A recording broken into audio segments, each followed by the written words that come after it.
Hey everybody, my name is Lindsay Brooks and I'm a global supply chain expert, and I've sold millions of pieces of products all over the world as well as sourced them and lived in China. And I have a simple way for us to solve this amazing coronavirus problem, to also solve joblessness, to become fairly independent from China while remaining coexisting, as well as helping to stimulate our economies and businesses. And it can all be done in a matter of 30 days. So here's how it works. The first step is there are lots of supplies sitting in China that people are not buying. They're actually sitting there. They're on the open market. What needs to happen is a department of sourcing, a department of manufacturing, a global supply chain chief, if you will.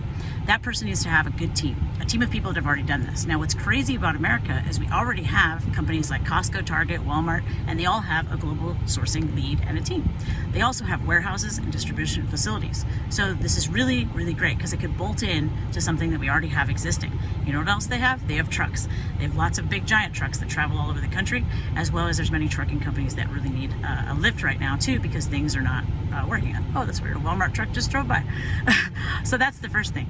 So you've got the infrastructure already here in the U.S. to receive the goods. What's the problem? In China, there isn't a U.S. global sourcing department office, right? But guess what? Many of us have offices and partners and people in China that can do this for us, or I'll fly over there and do it myself.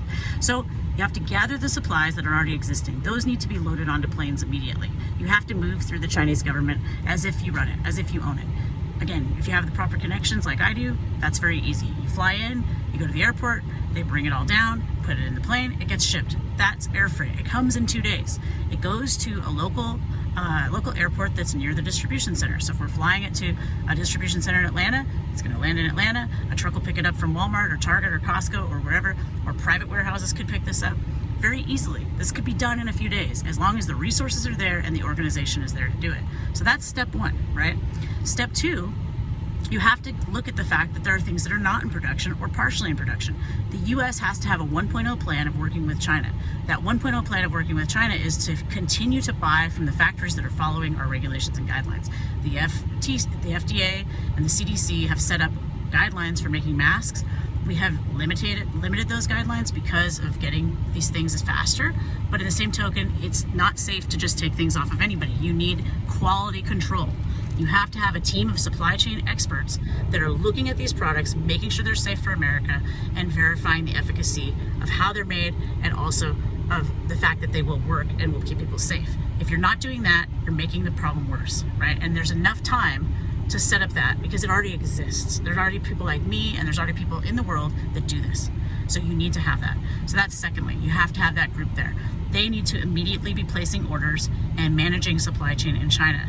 We need to decide how many masks we need for each city, state, local group, and municipality. We need to decide how many, pillows and blankets and all the different things. And there has to be a regulation plan that's set up for the quality control to make sure that it gets made, it's on time, and it leaves China safely, and it comes here safely. Same thing. This is all part of import-export. It's very easy to do. It happens every day. Many companies are doing it every single day, even right now. The borders are not closed. Yes, China is being a little difficult with, American businesses that don't have history, but that's because China works off of one thing, and that's called guanxi, which is the oldest style of relationship building. And this is one of their very, special tenets of Chinese business. So you have to have guanxi. It means relationship. And that's something that I have. So that's the second part. You've got to have a good, solid supply chain that's making goods there existing. Now, everybody keeps asking, why are we making pharmaceuticals there? Why are we not dependent on China? Because that's the way that it happened to be, because that's what companies here did. They decided to do that. So how do you reinvigorate manufacturing here? And how do you keep what we have coming in from China and not piss them off? Here's what you do. So somebody like me goes to China, like I do all the time, and meets with factories that unfortunately are closed in certain provinces, like where bad things have happened. For example, this disease has ravaged certain provinces.